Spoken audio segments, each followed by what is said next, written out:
Olá, sejam todos bem-vindos ao IBFcast, o podcast do IBF, Instituto Brasileiro de Executivos de Finanças do Espírito Santo. Eu sou José Carlos Buffon Júnior, advogado, empresário, sócio da Synapse Capital e líder do CQC de ESG. Estão aqui comigo uma convidada especial, Valsemiro Nossa, doutor em Controladoria e Contabilidade pela USP, CEO da FUCAP Business School e CEO do Instituto FUCAP de Tecnologia Social. Seja bem-vindo, muito obrigado pelo ter aceito o nosso convite. Ok, um prazer estar aqui. Estão aqui com a gente também membros do CQC, Poliano Bastos, professor e pesquisador da FUCAP, e membro do CQC de ESG, do IBF Espírito Santo, e Paulo César Silva, CEO da Enradiare Consultoria em Sustentabilidade, também membro do CQC de ESG do IBF Espírito Santo. Nosso papo aqui é sobre ESG, um convidado muito especial, Valsemiro, CEO da FUCAP, e a FUCAP tem um case muito especial, né, quando se trata de ESG, sustentabilidade. Eu posso falar de carteirinha porque sou aluno da FUCAP e já tinha ouvido falar muito sobre o projeto 120%, frequentando aqui alguns eventos esporádicos, mas como aluno eu descobri de fato o projeto e me encantei assim com o projeto. Então, entre nossas conversas, vamos falar um pouco desse projeto de 120% e falar de modo geral sobre ESG, sustentabilidade e temas correlatos. Valsemiro, pudesse apresentar, falar um pouco da sua história, um pouco da FUCAP. Tá certo. Bom, boa tarde a todos. Na verdade, assim, esse tema é hoje, né, chamado de ESG, já chamado de outros nomes no passado aí, ele já vem junto comigo há muito tempo, né? Eu, quando fiz minha tese de doutorado, lá no final dos anos 90, início de 2000, um dos temas que eu escolhi para pesquisar foi exatamente contabilidade ambiental, né? Que era uma novidade na época, um tema bem diferente. E é claro, quando você vai ouvir, você começa a estudar ambiental, você acaba caindo também no social e junto com isso tem um econômico, né? Então, não se chamava ESG na época, mas a gente já falava de ambiental, já falava de social e já falava também de econômico. Então, assim, eu sempre tive uma queda desse olhar, né, para essa área aí de sustentabilidade de forma geral. Tentei, sempre que possível, direcionar minhas pesquisas para esse lado. E começamos a FUCAP aqui no ano 2000, com uma série de projetos aí, inovadores e tal. E ao longo desse processo, nós tivemos um projeto que a gente estava implantando aqui, que era o Desenvolvimento Humano Integral, né, o DHI, que era um projeto de suporte bem direcionado aos alunos, exatamente para que a gente pudesse dar toda a assistência a ele, principalmente aqueles que não estavam conseguindo seguir no curso, né, dentro de uma performance esperada, porque era um curso duro, mais difícil e tal. Então, na implantação desse curso do DHI, que eu tive um dia uma aula, né, com uma turma do primeiro período, onde eu tinha que falar para eles o que era um projeto. Por quê? Lá no projeto do DHI, eles tinham que desenvolver o projeto de vida deles. Então, como é que desenvolve um projeto? Então, eu levei um case de um projeto que a gente tinha feito, era até um software, né, todo desde o nascimento dele, crescimento, maturação, até esse projeto morrer. Então, mostrei isso tudo, planilhamos lá, fizemos lá vários desenhos de como isso foi construído. Passada essa etapa, eu falei, agora vocês vão fazer um projeto em 2 horas, vocês vão discutir, dividir a turmas em 8 grupos. Cada grupo eu botei para discutir um tema. Eram 4 temas. E qual era essa temática, né? E, assim, como eu tinha aquela queda da sustentabilidade, eu coloquei para eles, olha, eu quero que vocês respondam aí no projeto de vocês. O que a FUCAP tem que fazer para que ela seja sustentável ambientalmente? Essa foi a pergunta. E aí dei 4 temas, 4 subtemas para que eles se dividissem, né? Que era energia, água, resíduos, né, e a parte de CO2. E aí, todo mundo foi trabalhar, 2 grupos para cada tema, ficaram 2 horas lá debatendo, buscando, pesquisando na internet, discutindo e tal, e a última hora da aula foi apresentar o resultado. Então, assim, foi surpreendente o nível de criatividade que aqueles alunos tinham, alunos de primeiro período, e apresentaram projetos assim, excepcionais. Então, saindo dali, cumprimos bem a tarefa, né, de fazer um projeto, mas vi que tinha ido muito além do que isso. Então, levamos aquilo, comecei a estudar aqueles projetos e tal, reuni nosso conselho aqui e falei, olha, não podemos jogar fora isso, nós temos que... né? E aí nós estávamos também constituindo o Instituto FUCAP de Tecnologias Sociais, que era um momento para cuidar realmente de projetos inovadores, sociais e tal. E aí decidimos, né, incorporar todas aquelas iniciativas, aquelas ideias, no projeto de criar um projeto de sustentabilidade. E aí qual foi o conceito que a gente definiu? Olha, nós queremos ser sustentáveis, 100%, nossa obrigação. Mas não podemos parar ali, nós temos que fazer um pouquinho mais. Então, por daí que vem o 20%. Então, por isso que o projeto se chama FUCAP 120% sustentável. Ou seja, eu tenho que fazer meu dever de casa, mas eu tenho que, além disso, fazer outros para a comunidade. Então, assim, só resumindo o que é o projeto de fato, desse resumo todo que os alunos desenvolveram, nós chegamos aí, energia, construímos uma usina fotovoltaica, funciona aqui do lado da faculdade. Isso tem cumprido aí um papel entre 50% a 70% da energia que nós consumimos aqui, é gerada aqui mesmo. Isso traz uma economia. Depois a parte de água, foi um dos últimos projetos que a gente estamos terminando, inclusive, de implantar agora, porque a gente dependia de um telhado bom, né? Então, depois que foi construído todo esse espaço aqui, nós estamos aproveitando toda a água do telhado que cai, de ar-condicionado e tal, para um uso interno. Uhum. Isso é precificado também para a gente ver qual é a economia que a gente tem. A parte de resíduos, fizemos toda uma conscientização, né, com os alunos, funcionários e tal, no sentido de como separar bem, né, esse resíduo e como não gerar resíduo. Então, eram duas frentes que nós estamos trabalhando. E, é claro, isso quando o resíduo gerado, às vezes você vende, às vezes você doa, né, para uma instituição e tal.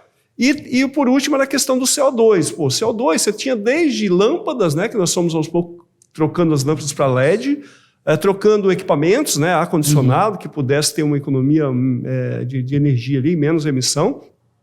E o ponto forte foi o estacionamento da FUCAP, né? Por quê? Entendeu-se que a maior parte da geração de CO2 vem dos carros que vêm para cá. E a gente tinha feito todo um inventário disso, né? Os próprios alunos participaram desse inventário, e aí nós tínhamos que mitigar isso. Então a ideia foi, olha, eu tenho que eliminar os carros do estacionamento.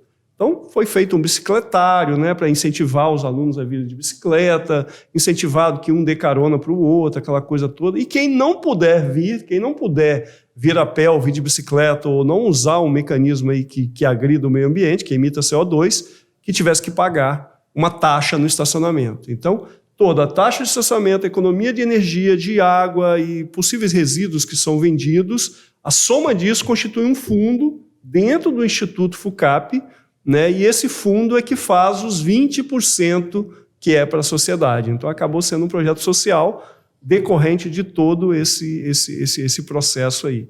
Então, assim, a gente fala muito hoje, né, de ESG, poxa, temos que fazer isso, temos que fazer aquilo, temos que cumprir, né, às vezes até uma determinação, tem uma regra e tal. Eu diria que, assim, nós caímos dentro disso, não olhando porque tinha que cumprir uma regra, né, olhando que, assim, tem ações muito boas que podemos fazer no dia a dia, né, e, por acaso, essas ações que nós viemos fazendo estão na regra hoje. Então, a gente já está encaixado em muita coisa do que as regras de ESG vêm definindo, né? Então, assim, acho que é um resumo aí do que foi o projeto até aqui, e a gente espera que ele avance ainda, porque, além do ambiental, depois nós estamos indo para o social também, incorporando dentro desse projeto. É muito bacana ouvir, porque todos os exemplos que você falou, todas as atitudes tomadas estão bem relacionadas com o dia a dia da empresa, né? O dia a dia da instituição, que energia, todo mundo consome energia. Exatamente. Estacionamento tem a ver com deslocamento, até questão de educar ou ensinar as pessoas a ter um deslocamento mais consciente, digamos assim, né? Então, tem resíduos, né, também. Então, tudo no dia a dia da instituição, não é nada fora do dia a dia, né? O Poliano também pode falar bastante sobre o assunto, além de ele ser membro do IBEF, membro do CQC, professor aqui da FUCAP, pesquisador e e conhece bastante sobre a FUCAP, sobre esse projeto. É verdade, Buffon. É um prazer estar aqui podendo falar disso com você mesmo no podcast. A gente fala muito sobre o FUCAP 120% Sustentável e sobre o Instituto FUCAP de Tecnologias Sociais, mas nunca falamos, eu acho que em público, numa entrevista em conjunto, né? Ou num podcast em conjunto. Eu fico muito à vontade para falar dos projetos da FUCAP. Eu brinco, né, com os meus alunos que eu escolhi a FUCAP para fazer meu mestrado. Eu fiz pagando, depois a FUCAP confiou em mim, investiu em mim no doutorado e me reteve aqui. Eu fiz o doutorado com o incentivo da instituição e o apoio da instituição, e depois fui escolhido pela FUCAP para trabalhar. Então, se eu não acreditasse no projeto da FUCAP, eu já estaria, de repente, fora daqui no mestrado, né, ou, de repente, no final do doutorado. E um dos projetos que me encantam aqui dentro é o projeto do 120% Sustentável, Buffon. Porque a gente, de fato, está tentando fazer, antes mesmo de estar emplacado a agenda do ESG, o que o ESG apregoa, né? Então, complementando um pouco o que o Valcemiro falou, dentro da parte ambiental, uma das ações da instituição, a gente mitigou muito o nosso uso de papel aqui dentro, né? A gente tem todos os nossos documentos, aqueles que não são necessários de serem impressos, né? Foi até com uma ação aí social, que foi um concurso de ideias de boas práticas dos nossos colaboradores. Não foi o projeto premiado, foi o que teve o segundo lugar, mas todos os 3 projetos que foram os finalistas foram implementados pela instituição. A gente teve a digitalização dos nossos documentos, né? A gente zerou o consumo de plástico dentro da instituição. Isso é um posicionamento muito forte da instituição. Então, a gente aluga, por exemplo, o nosso auditório para eventos externos. Uma das primeiras coisas que a Goretti, que trabalha com o Valcemiro no Instituto FUCAP, fala e orienta todas as pessoas é que, olha, não pode ter plástico, vocês não vão poder trazer o seu plástico, né? Não é a ideia de que a gente não gera o nosso plástico. Ninguém usa plástico dentro da FUCAP. O Café Ilu, ele teve todo um alinhamento cultural antes de entrar aqui, porque ele não pode vender produtos que tenham plástico, né? E o avanço para a área social e para a área de governança é notável também. Então, esse fundo e toda a estrutura do Instituto FUCAP subsidia 80% da mensalidade de um mestrado que a gente está ali atuando na parte social e transferindo capital humano, né, para a nossa rede de ensino pública. Então, todo mundo que trabalha numa escola pública no estado está apto a aplicar para esse mestrado, que é equivalente ao nosso mestrado profissional em Ciências Contábeis e Administração, mas todo talhado para a área de gestão escolar, e a gente subsidia 80% dessa mensalidade. E a parte de transparência e governança, acho que é uma das instituições mais transparentes que eu conheço. O Instituto FUCAP de Tecnologia Social publica relatórios tanto financeiros quanto relatórios do impacto de suas práticas desde da sua origem até a presente data. A FUCAP terá em breve o seu relato integrado, que está sendo desenvolvido, está pronto, está quase saindo, e a gente vai começar a ser mais transparente em termos de governança. Então, a gente está com políticas de diversidade e inclusão, políticas de empoderamento feminino, que estão sendo desenvolvidas dentro do Instituto FUCAP. Então, de fato, a gente respira isso, como você bem falou, no nosso dia a dia da instituição, né? A gente vê que a equipe respira isso e os alunos estão começando a respirar isso, né? Como você mesmo declarou no início da sua fala. Então, é bem bacana estar numa empresa que dá esse senso de propósito, né? Então, além de atuar na profissão que eu gosto, na docência, eu tenho esse privilégio de trabalhar numa empresa, numa SA que me dá senso de propósito, porque eu posso atuar nesse tipo de projeto. Muito bacana. Paulo, você que trabalha também no dia a dia aí com projeto de sustentabilidade, conheci o projeto e depois nas conversas que você aprofundou mais, como você vê isso também perante as outras empresas que você trabalha? Isso é comum no mercado? Eu fico assim, alegre de ver, né, o que é a iniciativa. Assim, eu já conhecia por alto, né, a iniciativa da FUCAP, enfim, por informação do próprio site e tudo mais. Mas é bacana ver assim, como que essa agenda evolui e quem quer fazer, né? Aquilo que a gente discutia no nosso último podcast, né? Aqueles 4 Cs do nível de engajamento, né? Assim, o primeiro nível é onde está a FUCAP hoje, né? Que é o nível do convencimento, né? A liderança que entende a importância dessa pauta, dessa agenda, faz porque entende que é necessário fazer, não é para agradar o público, mas sim porque vê que isso faz parte da gestão do próprio risco do negócio, algo que talvez não impacte do ponto de vista regulatório no momento, como vocês lá atrás fizeram, mas que em algum momento certamente vai trazer algum tipo de implicação legal da regulação do próprio setor. Então, assim, saber que tem empresas, e a FUCAP certamente já se posiciona nesse rol das empresas que tem o nível do convencimento, é o que diferencia, de fato, as organizações que vão gerar, como o Poliano colocou, que essa satisfação de estar aqui na FUCAP trabalhando, porque o convencimento dos valores dele se alinha com os valores da FUCAP, é isso que dá para o senso de propósito, e hoje tem sido um dos grandes desafios das organizações, né? Muitos que não se atentaram ainda, que os colaboradores hoje é quem escolhe os locais de trabalho, não é mais a empresa que seleciona o colaborador, né? A maior parte dessas novas gerações que estão vindo aí já olha para a empresa, não, essa empresa eu não quero trabalhar porque eu não consigo ver responsabilidade nas ações socioambientais dela, ou nessa aqui eu quero porque eu vejo que é bacana, eles têm um propósito de engajamento muito legal, enfim. As pessoas que não fizeram isso, como a FUCAP já tem feito já há bastante tempo, em algum momento esse preço vai vir, essa conta vem. Então, assim, é legal ver isso acontecendo, é legal ver isso acontecendo no nosso próprio Estado, né? Ver que tem instituições que já têm esse nível de entendimento da importância dessa agenda, de importância de levar e engajar, e é bacana quando vocês falam, né, de pensar o projeto, não somente a liderança da empresa, assim, envolver o colaborador, envolver os funcionários, envolver os fornecedores, enfim. Esse é o grande desafio da implementação da agenda ESG, uma agenda de sustentabilidade, é isso, assim, quem é que é impactado ou que impacta o meu negócio? Como é que essa pessoa, esse ser humano, e aí olhar para o ser humano como um interessado naquilo tudo ali também, assim, como que eu posso fazer com que ele participe disso também e leve esse processo, esse projeto ir à frente e além, né? E aí vem, assim, uma série de desafios aí, eu até trouxe alguns dados interessantes aí que a gente pode também trabalhar, assim, como que essa agenda vem surgindo como algo diferenciado. Não sei se vocês viram o relatório que o Fórum Econômico Mundial publicou mês passado sobre o futuro do trabalho, né?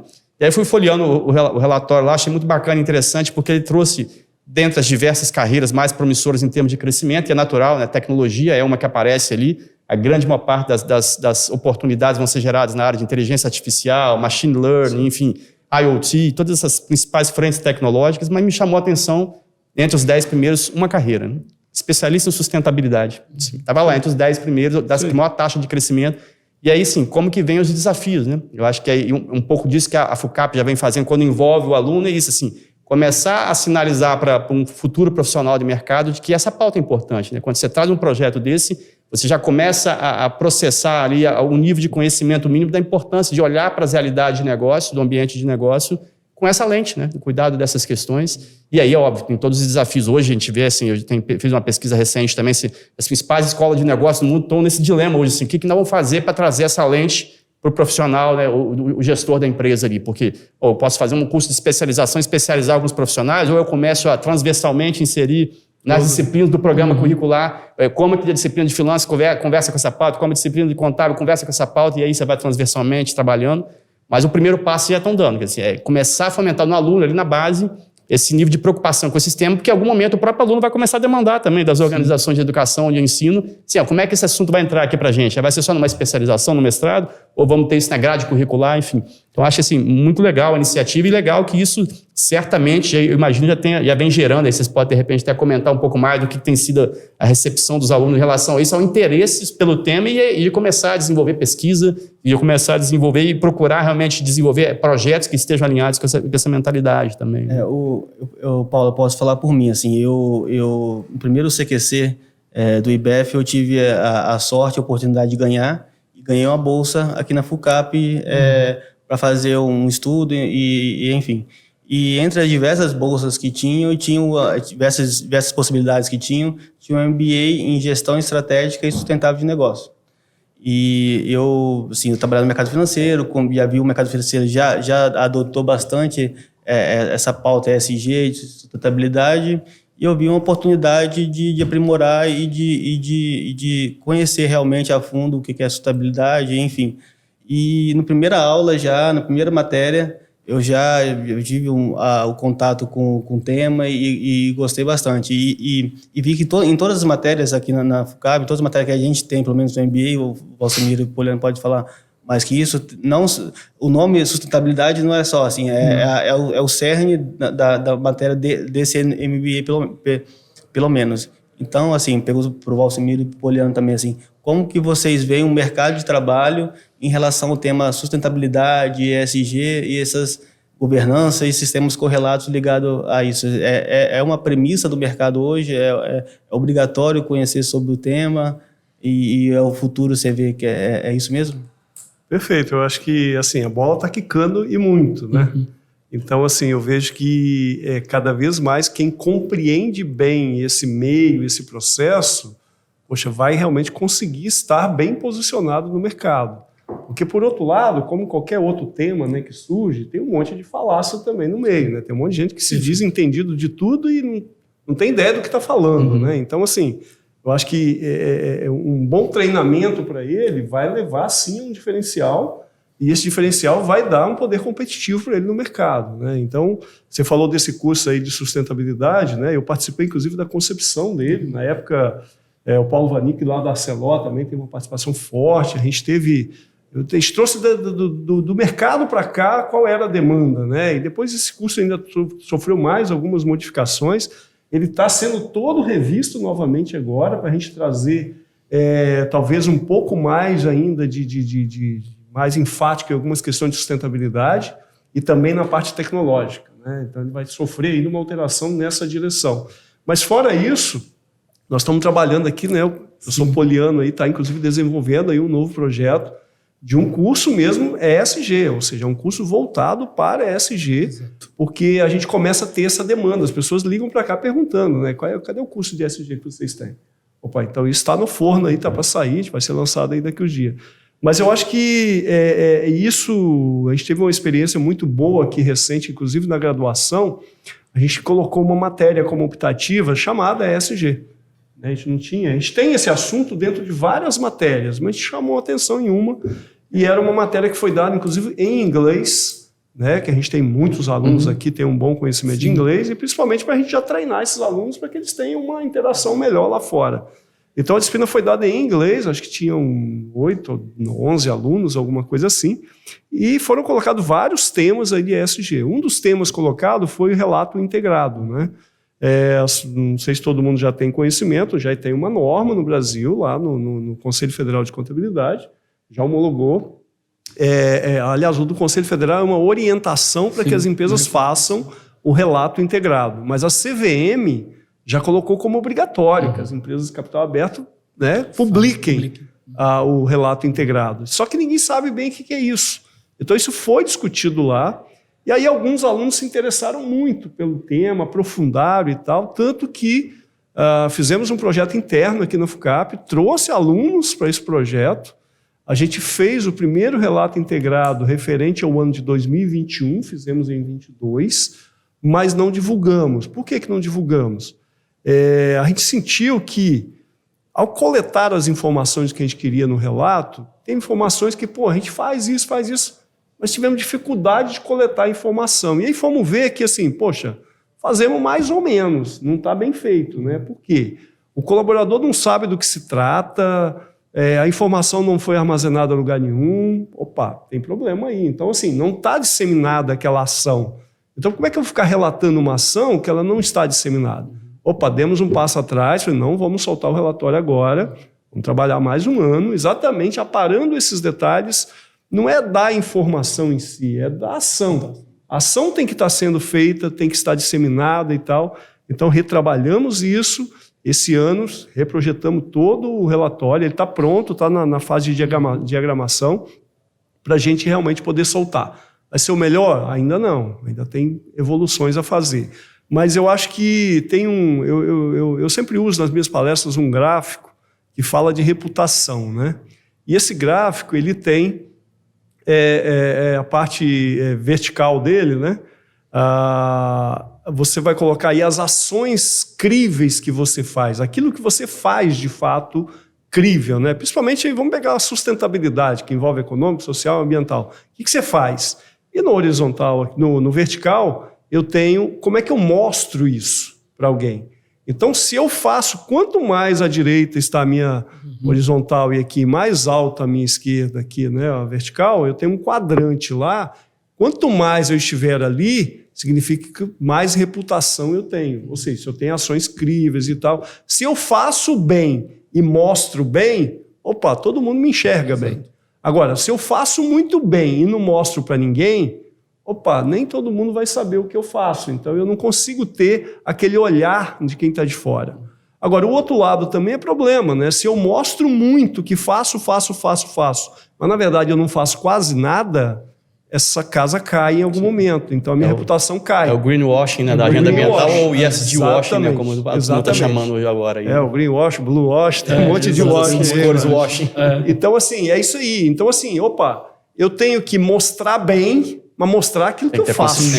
Eu não posso ficar mostrando coisa que eu não faço. A gente vive um dilema, então, né, Valcimiro, que eu vi outro dia uma palestra, uma pessoa falando, e fez todo sentido. Assim, a gente tem que sair da fase do walk the talk, né, que sempre se falou muito, né, assim, é talk the walk. É isso que vai dar consistência. Você falar do que você faz, mesmo que você comece fazendo pouco, mas comece falando só daquilo que você faz. Não comece a falar do que você não faz, porque em algum momento, e hoje mais do que nunca, né, com as tecnologias, com a rede social, com a facilidade de acesso à informação, vai cair a casa rapidinho se você falar do que você não faz. Né? E o importante, assim, tanto lá no relato integrado e agora nessa normatização internacional que saiu aí, já passei o olho lá, tem muito a ver com o que está lá no relato integrado.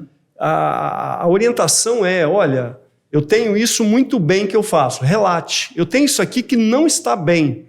Ok, relate também. Olha, não está bem, mas o meu plano é esse. Você dá a expectativa. É claro que plano tem que ser cumprido um dia. Sim. Se você apresenta como plano um ano, no segundo, no terceiro ano você já perdeu a reputação daquele item ali, porque você não vai fazer, né?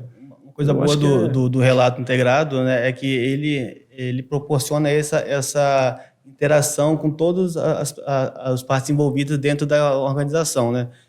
O relato integrado não é um material publicitário, é um material de relações institucionais, né? É um relato dentro da organização mesmo. Então, se a organização não tiver incumbida, não tiver dentro, não tiver posto a camisa, o relato não sai da forma adequada, né? Porque o relato ele fala de governança, ele fala de estratégia, né? Ele fala de financeiro, de números, né? O negócio, né? Qual é o seu propósito, isso tudo tem que estar ali, essas coisas têm que estar alinhadas. Então ele amarra isso aí. Ele reflete o que de fato é a contabilidade. As pessoas acham que contabilidade é reportar número financeiro. E contabilidade é reportar a posição patrimonial e econômica da empresa, que envolve todas essas outras dimensões. Ou seja, a ideia é que eu leia um relato integrado, ou qualquer outro nome que tenha, e que eu entenda realmente quem é aquela instituição, desde o propósito dela, como é a estratégia, como ela faz, como é a governança e o que ela está gerando de resultado. Isso é contabilidade. Isso é você gerar entregar um informação de qualidade para tomada de decisão. Né? Exatamente. E nessa perspectiva aí, eu até coloco uma questão, né, para vocês dois que acompanham mais de perto também. Aí saiu, como o Valcimiro falou, a IFRS, aí, né, que saiu com as normas aí, a IFRS 1 e 2, enfim, que já traz uma nova perspectiva de um olhar mais ampliado e já mais integrado. Esse tem sido o desafio das frameworks ESG, de sustentabilidade. Assim, existe um festival de coisas que agora parece que se começa a se alinhar um pouco mais. Eu vi também recentemente agora aí a CSRD, né, com as diretrizes de relato de sustentabilidade da União Europeia também avançando nesse sentido. Como é que vocês olham para isso? E aí eu digo especialmente, eu acho que é o grande desafio o empresário brasileiro, especialmente o que não é tão grande, que muitas vezes está tão distante dessa discussão. Como é que vocês estão vendo essa aproximação disso e que isso traz, né, para as realidades das empresas no Brasil? Em que horizonte de tempo? Como é que vocês veem essa realidade? Isso é um ótimo ponto, né, Paulo? Porque a IFRS Foundation, diferente das outras iniciativas que a gente teve no passado, ela foi muito ousada e assertiva no que ela está fazendo agora. Porque ela colocou para dentro ela tem, né, a estrutura dela da IFRS, tinha lá o IASB, né, que é o International Accounting Standard Board, que emite as normas, né, para quem os países que aderem à IFRS Foundation, de como a gente faz a evidenciação contábil, como a gente mostra esses números da mesma forma para poder comparar empresas. E aí, quando ela criou o ISSB, que é o International Sustainability Standard Board, né, que é o comitê ali de pronunciamentos de sustentabilidade, né, que seguem uma lógica de informações padronizadas, ela trouxe para dentro do ISSB todos esses frameworks que são relevantes. Então, ela trouxe o SASB, ela trouxe o GRI, ela trouxe a TCFD, ela trouxe a própria ONU com as ODSs e diversas outras aqui que eu não vou me alongar, porque são diversas mesmo, né? Ela pegou todo mundo que é relevante e colocou lá dentro. E ela está em constante conversa com a SEC, né? Que tem lá o US GAAP, que não adere ao IFRS, a particularidade dos Estados Unidos, que sempre tem seus sistemas próprios, mas eles estão muito alinhados. E aí, dito isso, o Brasil ele é signatário do IFRS, então o que gera os nossos pronunciamentos contábeis, né, o que gera toda a nossa legislação contábil que fala como a gente tem que mostrar as informações contábeis, vem da IFRS Foundation. E agora saíram 2 normas em relação à sustentabilidade. Aqui, o equivalente, o Vocemiro fez um desenho, um dia desse, uma apresentação muito legal, que é mostrando a estrutura do IFRS, do IASB e do ISSB, e aqui no Brasil a gente tem, né, o Comitê de Pronunciamento Contábil, que ele faz ali o que o IASB faz, e aí a gente tem agora o CBPS que faz... Aqui tem o FA-CPC, que é a Fundação de Apoio ao CPC. Exato. Aí tem o CPC, como se fosse o IASB internacional, e agora o CBPS, que é como se fosse o ISSB. Exatamente. Então está replicando o que tem lá fora no Brasil. Exatamente no Brasil. E a norma está no forno aí para sair, provavelmente até final do ano, início do ano que vem, já sai, já replicada aqui no Brasil, essa norma que saiu lá fora, internacional. A S1 é sobre sustentabilidade, o arcabouço da sustentabilidade, e o S2 é a parte de clima. De clima, exatamente. É como se a S1 fosse o IFRS 0, né?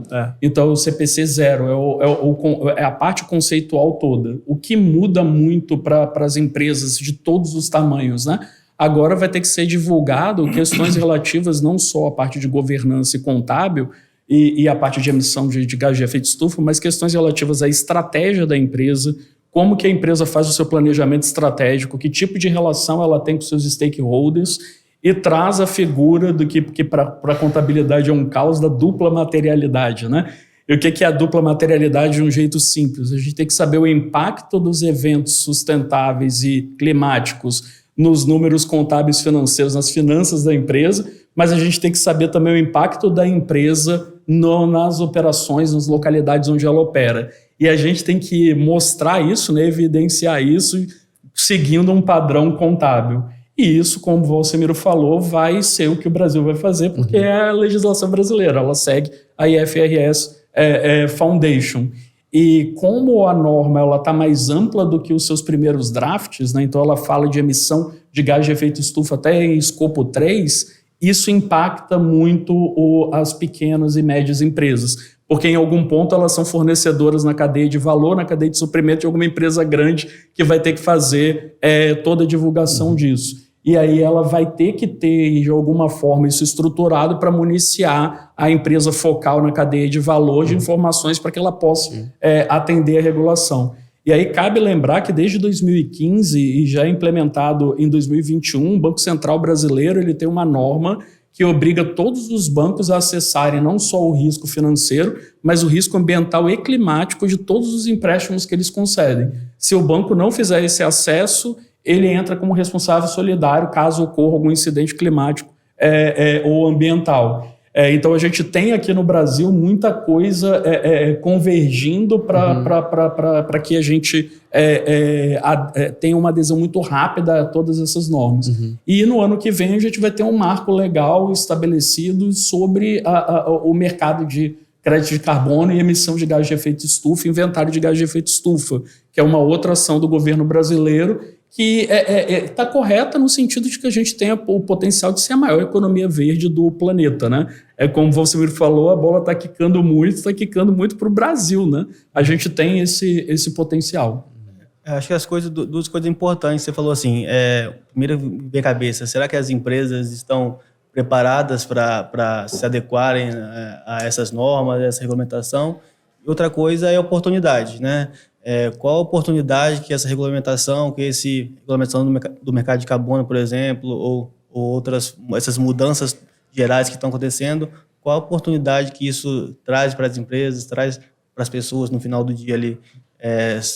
Como você vê isso, Vocemiro? É grande oportunidade, desafios? Total, né? São desafios, claro, né? Mas eu estava aqui, enquanto o Spoliano estava falando aí, eu estava pensando aqui, tem muitas empresas, mesmo que pequenas, elas têm ações já que elas fazem que estão aderentes a isso. Exato. Só que elas nunca perceberam. Né? Como que nós começamos aqui? Vamos fazendo uma série de ações, não foi pensando numa norma, não. Foi uma intenção estratégica de bem específica, existe uma vontade de querer fazer. É uma vontade, é claro. Só que ela pode fazer muito mais que isso, né? Então eu acho que um primeiro passo para essas empresas, né, que desconhecem totalmente, às vezes, essa discussão, inclusive, de alguma forma a gente inseri-los nessa discussão, fazer essa discussão chegar lá. E aí, a partir daí, você mostrando que pequenas coisas que eles estão fazendo já é uma pontinha do que pode ser feito. E aí os anima. Opa, peraí, eu já estou fazendo, mas se eu fizer mais isso, mais isso, mais isso, mais isso... E é claro, muita coisa que ele pode fazer pode ser algo disruptivo, que vai mudar até o negócio dele, vai fazer ganhar mais dinheiro, inclusive. Ou seja, vai atender a questão social, ambiental lá e vai ter um econômico bom para ele também, que esse é o melhor dos mundos. Então, assim, tem muita coisa acontecendo nesse sentido. Outro dia eu estava falando com alguém de alguma coisa ligada à inovação, né? E olha, qualquer coisa que você fale de inovação hoje, você tem que trazer uma pontinha de ESG lá para dentro, porque isso tem um apelo e tem trazido boas soluções inovadoras, disruptivas aí, para você fazer o seu negócio diferente, né, e sobressair nesse processo como um todo. Sua fala me traz uma outra reflexão também que eu estou dizendo. Então, acho que a gente até conversou um pouco no outro podcast, assim, não, é pretensão nossa achar que a gente vai tratar de todas as pautas temáticas que envolvem a agenda ESG, porque é uma pauta tão ampla, tão extensa e tão complexa que nenhuma organização, mesmo as maiores, não vão dar conta de fazer tudo. Então, assim, é preciso priorizar. E aí, quando a gente fala, especialmente das pequenas empresas, eu acho que o case que vocês trouxeram aqui do 120% sustentável, acho que é muito nisso, assim. Vocês escolheram aquelas, é óbvio também, que geraram retorno econômico. Assim. Então, claro. Filantropia faz parte desse jogo, mas não é a prioridade para o cara que não tem recurso e tem uma limitação de recurso realmente do que fazer. Então, assim, comece identificando as iniciativas que você faz e priorizando a alocação de recursos daquelas que vão te trazer melhor retorno, né? Porque é isso que vai gerar valor para o seu negócio. Então, se a questão hídrica para mim é importante, é material, priorize, então, um investimento na questão hídrica, torne o seu processo mais eficiente, menos dependente de água, enfim, e contribua de outras formas que isso possa, essa agenda ser alavancada dentro da sua organização, para que você possa, na medida que essas medidas vão amadurecendo, aí sim, ampliando o escopo de pensar em outras pautas que também são importantes, que talvez não sejam tão urgentes no primeiro lugar. Então, acho que isso que você falou, acho que vai muito em linha com isso. Assim, pensa nas iniciativas primeiro que gerem valor, aquilo que é material para a sua organização, que vai gerar valor de fato, e aí depois você vai aos poucos ampliando esse rol. E o gerar valor aí não é valor monetário somente, não. Isso é consequência. Né? Valor reputacional, que é intangível no primeiro momento. Para a sua empresa e para a sociedade. Às vezes aquilo que você está fazendo é disruptivo, ele vai gerar um benefício grande para a sociedade, que vai, às vezes, mitigar aí uma série de problemas que a gente tem, né, social, ambiental, e vai ser o core do seu negócio. Você vai ganhar muito com aquilo ali, mas gerou um grande valor para quem tem lá fora. Então, eu acho que é buscar sempre esse posicionamento, e aí, a pauta da inovação, de geração de valor. E aí a pauta da inovação, eu brinco assim, para mim, inovação e sustentabilidade são duas turbinas do mesmo avião. Sim, elas andam juntas e uma ajuda a alavancar a outra. Assim, os desafios da agenda de sustentabilidade, ou ESG, como quer que chame, assim, são tão grandes e complexos que você, no modo usual de fazer as coisas, você não vai conseguir resolver os desafios que estão aí. É preciso pensar de forma diferente, em alguns casos melhorias incrementais, mas também inovações disruptivas para ajudar a superar e enfrentar esses desafios. Né? Então, acho que a inovação tem que vir inevitavelmente junto com essa discussão. É uma condição necessária, né, Paulo, para a gente implementar a agenda ESG. A gente até falou isso no podcast anterior. Isso é uma mudança no comportamento do consumidor que está pressionando o mercado para isso. Só que os jovens, eles não querem pagar mais caro por um produto que ele é conforme do ponto de vista ESG. Ele quer pagar mais barato por um produto que é conforme do ponto de vista ESG. Pô, como que eu faço atendo todas essas pautas, faço um produto melhor e mais barato? Inovação. Se eu não tiver tecnologia nova para viabilizar isso, eu simplesmente não vou fazer. Isso aí. E aí é o que você falou, são duas turbinas do mesmo avião. Se elas não estiverem juntas, não tem como. E isso de gerar valor que o Valcemiro falou, isso é muito relevante. Se as empresas precisam compreender isso. Quando a gente gera valor, a gente enriquece a nossa sociedade. Quando a gente enriquece a nossa sociedade, a gente garante mercado consumidor no futuro para a gente. Então, isso é que é sustentabilidade de negócio do ponto de vista econômico, né? É a gente viabilizar que terá mercado, que a gente terá uma sociedade rica, uma sociedade culturalmente melhor formada, com um melhor nível educacional, maior capacidade de inovar. Isso, gerar valor, deve ser o primeiro passo, né? O segundo é vender produtos e serviços, né? É gerar prosperidade material com equilíbrio ambiental e justiça social, né? Exatamente. Que a gente começou um pouco na última conversa. Isso que me chama muita atenção na pauta ESG e de sustentabilidade de modo geral, essa questão, assim, né? Que as organizações privadas, as pessoas não ficam apenas pedindo ao Estado para que resolva as coisas ou cobrando isso do Estado, enfim. A gente, como setor privado, como pessoas civis também, a gente pode atuar e agir de forma a melhorar a nossa sociedade, né? E, lógico, as empresas têm que dar lucro, têm que dar resultado financeiro para elas prosperarem durante o tempo e existirem. Mas é também obrigatório, ou, enfim, ou é relevante que ela tenha uma posição que envolva os seus funcionários, os seus colaboradores, os seus clientes, fornecedores, e gere um ambiente agradável para todos e que gere uma prosperidade, não só financeira, mas prosperidade para todos os envolvidos. Valcimiro, devido ao tempo, a gente já está chegando no final, assim, queria saber se você tem se quer falar uma mensagem final, falar um pouco mais sobre você, sobre a FUCAP, iniciar uma mensagem final para a gente. Eu acho que, assim, como eu falei lá no início, né, a bola está quicando bem, né? Eu tenho sido convidado aí para muitas palestras sobre esse tema. Recentemente participando daquele evento lá da Sustentabilidade Capixaba, que eu achei que foi muito bom. Mas eu estive olhando minha agenda até novembro, eu estou com 8 palestras de ESG em vários pontos do Brasil. Então, assim, o assunto está vindo, né? E eu acho que aqui, a FUCAP, né, eu acho que a gente tem como impulsionar muito mais coisas ainda, né? Tem muita coisa no forno aí para sair, mas exatamente em prol disso, né? A gente semana passada fizemos aqui um FUCAP Experience, onde eu tive contato com vários empresários para debater um assunto. E você vê que quando eles conhecem um pouco mais, há um interesse de se engajar na causa, né? E engajar na causa aí que eu estou falando, você falou aqui que, sustentabilidade financeira lá e tal. Eu vejo muito hoje que sustentabilidade econômica e financeira é consequência de todo o resto. Então, se você não faz o todo, agregação de valor percebido, você não tem o seu financeiro no final. Se focar só nele, você não tem ele. Não. Então, eu acho que esse é um caminho, eu acho que... E a FUCAP está aqui, pronta aqui para atuar naquilo que for necessário, para quem quiser vir aqui bater um papo, fazer uma reunião conosco. Quer dizer, a gente tem muita ideia aqui, não só nossa aqui, mas os cursos que a gente tem, mestrado, doutorado, lá dentro tem muita gente boa trabalhando, muita coisa aí em suas pesquisas e tal, e o conjunto disso acho que chega aí num grande produto de valor. Valcimiro, obrigado aí por aceitar o convite, obrigado pelo esse bate-papo, foi muito proveitoso. Obrigado, Paulo, obrigado, Poliano. Pessoal, muito obrigado por assistir esse podcast até o final, espero que tenham gostado do conteúdo. Sigam o nosso canal do IBEF, compartilhem esse conteúdo com o maior número de pessoas, para que esse conteúdo chegue ao maior número de pessoas e que engajem nesse tema ESG. Muito obrigado e até a próxima. Esse podcast tem o apoio dos mantenedores do IBEF, sendo ele categoria Diamante, ArcelorMittal, Vale e Cezan. Categoria Master, Apex, Banestes, MedSenior e Cicobi. Categoria Pleno, Baker Tilly, ISH, Machado, Mazei e Pinho Advogados. Time Now e FUCAP Business School.